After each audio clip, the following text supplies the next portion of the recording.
Fala, meu povo lindo, maravilhoso do canal do Monitor. Tudo bem? Tranquilo? Tá sossegado? É o seguinte, a tela de hoje será queridinha para muitos aqui no curso de Sociologia do primeiro ano do ensino médio.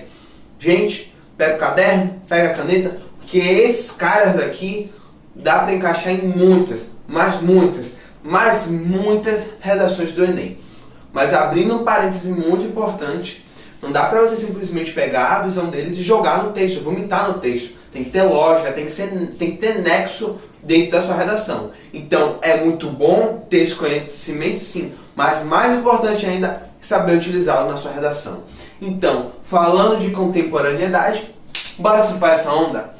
Na aula passada nós estudamos os clássicos da sociologia. Eles estavam muito mais preocupados em compreender a sociedade em si. Estavam focados em tentar entender o que era a sociedade, como é que ela tinha surgido, como é que ela assim se mantinha unida, o que era a sociedade. Já esses caras aqui, que rapaz, eles mandam ver mesmo, esses aí sabem muito, qual é o foco do trabalho do estudo deles. Na contemporaneidade, eles vão ver diversas transformações, que nem os clássicos. E essas transformações são muito mais rápidas do que as que os clássicos vivenciaram, observaram. Então eles estão focados nas transformações da sociedade na contemporaneidade. E hoje nós iremos trabalhar com os três principais. E os três que mais caem em vestibular. Que é Norbert Elias, Pierre Bourdieu e o querido Zygmunt Bauman. Então galerinha, bora começar. O seguinte, Norbert Elias, ele tá focado... Rapaz, esse cara tem umas sacadas, a gente vai estudar essas sacadas daqui a pouco. O foco dele é a civilização. Então, ele vai trabalhar o que da civilização? Bora ver. Ele vai trabalhar com um padrão de comportamento, ele vai trabalhar com as emoções, dentro de uma ótica individual, como é que cada um se comporta com essas emoções num nicho, num olhar social, no caso, dentro da sociedade, e como é que funciona a manifestação cultural ao longo do tempo. Mas olha que massa. A gente viu que Durkheim, o foco dele é a sociedade. Já nosso querido Weber, ele vai observar o indivíduo, vai tentar mais dar o foco no indivíduo. Já Norbert Elias e Pierre Bourdieu, eles vão entender que o indivíduo e a sociedade são a mesma coisa. São o mesmo caminho a ser percorrido, que não tem como você dividir a sociedade do indivíduo. Então os dois têm que ser estudados ao mesmo tempo, têm que ser estudados juntos. Então, o que ele vai dizer? Primeiramente, padrão de comportamento. Antes do padrão de comportamento, perdão, gente, tem que entender o que ele chama de civilização. Vou dar um exemplo. Você chega lá num restaurante chique, daí vem um cara lá, todo de terno, engravatado, relógio, senta ali, sabe a ordem a entrada, depois o prato, a sobremesa, sabe? O talher, a colher, a faca que usa para cada alimento. Pô, aquele cara é civilizado. Esse cara sabe, assim, tudo, as normas sociais, rapaz. Agora, chega nesse mesmo restaurante, chique, um cara de bermudão, camisa rasgada, sujo, daí senta, põe a mão na boca, come de mão. O que você vai falar? Rapaz, esse cara não é nada civilizado. Tá vendo essa ótica que nós temos de civilidade, de civilização? Então, ele vai ajudar essa questão. A questão de como foi que surgiu essa ótica do que seria algo civilizado. Como foi que surgiu a ótica de uma civilização. Então, ele disse o seguinte: essa civilização ela é resultado de padrões de comportamento que são passados de geração em geração, que vão se adaptando ao longo do tempo. E esses padrões de comportamento sempre funcionam numa escadinha. Começa em cima e depois vai para baixo. Exemplo clássico desse assunto: talher. Os talheres antes eles eram utilizados, isso eu estou falando só de garfo e faca. Garfo, faca, colher, o basicão, que tem em toda a casa. Antes eram usados só pela nobreza, só ali pela classe alta. Hoje também nós temos uma classe alta, só muda que hoje a gente não utiliza essa ideia de título de nobreza, etc. A gente já está mais ligado a essa questão de quê? De poder econômico. Então, essa classe alta. Daí o pessoal das classes mais inferiores falaram: olha que massa, gostei, vou começar a usar esse negócio que ajuda mesmo para comer. Então começaram a usar talher, faca, garfo, colher. E aí, o que o padrão, a classe alta fez? Não, eu preciso me diferenciar, eu preciso me colocar no pedestal. Eu vou criar diferentes tipos de faca, diferentes tipos de garfo, diferentes tipos de colher. Pegou a visão? Um outro exemplo, moda. Onde nas passarelas de moda mais famosas do mundo, Paris, essa cocada toda, a gente tem o quê? O pessoal que tem ali grana alta, o pessoal de classe alta, então tá lá em cima. Daí essa moda, essa tendência, aos poucos vai sendo irradiada para as outras classes, tranquilo? E quando já torna algo comum, essa classe em poder, essa classe alta, essa classe com poder social, a gente não, vou criar uma outra tendência. Então, esse padrão de comportamento está muito ligado às classes. E ele também vai estudar o seguinte, que a forma como nós expressamos nossas emoções, o nosso controle sobre as nossas emoções está muito ligado da civilização, da cultura que nós estamos. Então, por exemplo, brasileiro sempre, e ainda assim, dependendo da região, dependendo do estado, tem muito quem olha para baixo não, quem olha de outros países, etc., fala assim, poxa, eu gostei do Brasil, porque o Brasil é o quê? É um povo ali receptivo, caloroso, gosta de abraçar, gosta de ajudar. Então, essa é a nossa forma de expressar nossas emoções. Isso ainda varia de estado para outro. A gente vê que alguns estados isso é mais forte, outros que isso é mais fraco, tem outros que é mais ali individualista, um pouquinho mais ali no seu cantinho. São formas de expressar as emoções de formas diferentes. Agora, se a gente for para as bandas da Ásia, que é uma cultura completamente diferente da nossa, abraçar alguém, rapaz, tem que ser muito, mas muito íntimo. Ou a gente abraça a pessoa que a gente acabou de conhecer, só como uma forma de cumprimentar. Pegou a visão? Então a forma como nós expressamos nossas emoções variam pela nossa cultura, pela nossa família, etc. E tudo isso está ligado a uma manifestação cultural. Mas tudo isso daqui depende do tempo e do espaço.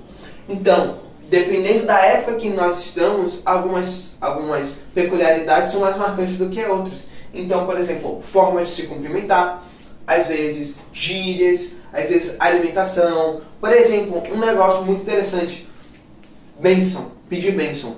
Hoje já entrou completamente, quase completamente, mas hoje caiu muito em desuso. Mas antigamente, bora dar um salto, uma retrospectiva, 100 anos atrás, era algo super comum, era até uma forma de respeito. Entendeu a visão? Hoje você chega na casa de alguém e pede bênção, a pessoa fica, eu faço o quê? Pra onde eu vou? Agora, antigamente, você chegar e não pedir pro ali o avô, pro pai da família, etc., era uma completa forma de desrespeito. Tranquilo? E mais legal de tudo de Elias é que ele vai dizer o seguinte, a sociedade é resultado de teias interdependentes, eu não posso desconectá-las. Então tá tudo conectado, as minhas ações, a forma como eu expresso minhas emoções, a manifestação cultural, o meu padrão de comportamento, tá tudo ligado dentro da sociedade, tá, das ações dos outros ao meu redor, das limitações de cada ação, porque nós estamos nessa teia de interdependência, então nós somos algo unido. Sabe aquela fotinha da globalização com várias setas, clássico de livros de geografia? Ele está falando que a sociedade é dessa mesma forma. E numa sociedade globalizada como a que nós temos na contemporaneidade, isso é algo mais evidente, mais visível, mais pulsante. E que nós não podemos dividir o indivíduo da sociedade no nosso estudo, porque eles estão dentro de uma mesma configuração social, que é a mesma coisa de mesma figuração social. Cai na mesma. Então, toda a conjuntura do indivíduo e da sociedade é a mesma. Isso que significa mesma configuração social. Beleza? Tranquilo, meu povo? Bora falar sobre Pierre Bourdieu. Pierre Bourdieu, pelo fato dele ter trabalhado com vários conceitos diferentes, é um carro-chefe, muitas vezes até esquecido, que dá para usar muito bem em redação dissertativa, com foco ali social. É muito interessante, porque você consegue trabalhar com questão, por exemplo, de violência, de desigualdade, mas calma que a gente vai entender isso um pouquinho melhor. Ele vai trabalhar com conceitos. Então, enquanto o Norbert Elias trabalha com exemplos, com fenômenos mais abstratos, Pierre Bourdieu ele vai trabalhar com conceitos. Então, ele vai trabalhar com hábitos, capital, campo e violência simbólica. Hábitos. Hábitos parece o quê? Para você se lembrar na prova. Hábito. Hábito é o quê? Algo que eu faço naturalmente. Já está ali no meu cotidiano, etc. Então, é a mesma coisa. O hábitos é a forma como nós nos relacionamos com a sociedade e com ali as pessoas ao nosso redor. Uma forma melhor de você entender hábitos. Hábitos é a forma como você enxerga, é como se fosse uma luneta, um óculos. A forma como, a perspectiva que você enxerga a sociedade e a ação social das pessoas ao seu redor. Mas esses hábitos vai depender, enquanto o Norbert Elias estava muito centrado na questão do espaço onde você está, tipo assim, Brasil, Estados Unidos, México, Portugal, Japão, em escala temporal também, 1900, 2000, 2025, 2026, ele vai trabalhar muito numa visão micro. Então, dentro da sua família, dentro do que você vive, então você vai ter formas de se relacionar de uma forma diferente. Por isso que cada pessoa, isso é muito bonito numa sala de aula. Você vai observar completamente formas completamente diferentes de interagir. Na verdade, uma sala de aula é um prato cheio para estudar sociologia, na prática. E aí pronto. Além do hábitos, cada indivíduo tem capitais. Capital é o quê? Bora agora trabalhar uma analogia nessa parte econômica. Capital é o quê? É o dinheiro que eu tenho que eu posso investir na bolsa de valores, olha aí, num fundo de investimentos, em criptomoedas. Então, da mesma forma, o indivíduo ele possui capitais que ele obteve em sua vida, em sua trajetória, que ele dividiu em 4 tipos. Capital econômico, daí Karl Marx, que a gente estudou na aula passada, ele acha que tudo ali é relacionado à sociedade, tudo ali relacionado à história da sociedade, da humanidade, está ligado apenas ao capital econômico. Pierre Bourdieu não, ele abre um leque, não, tem mais coisa envolvida nessa, entre muitas aspas, luta de classes. A gente vai estudar no campo, daqui a pouco. Então nós temos capital econômico, sim.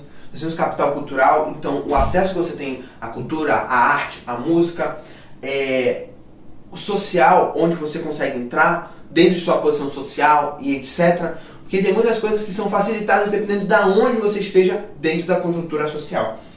E capital simbólico, que vai depender ali, em alguns locais ele é útil, em outros não, depende de onde você está. Por quê? Porque esses capitais dependem do campo em que você esteja.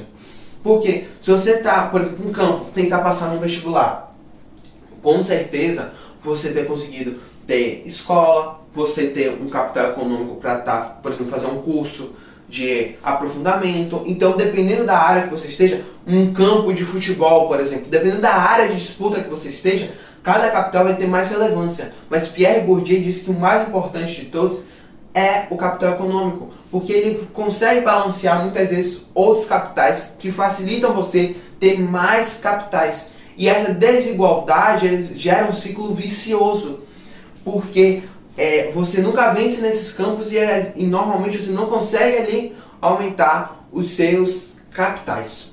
E por último ele vai trabalhar com a violência simbólica, que é aquele constrangimento de você não estar se sentindo ali aceito socialmente, você não está seguindo uma norma social. Por exemplo, tem um casamento que pede, um casamento que pede roupa de gala.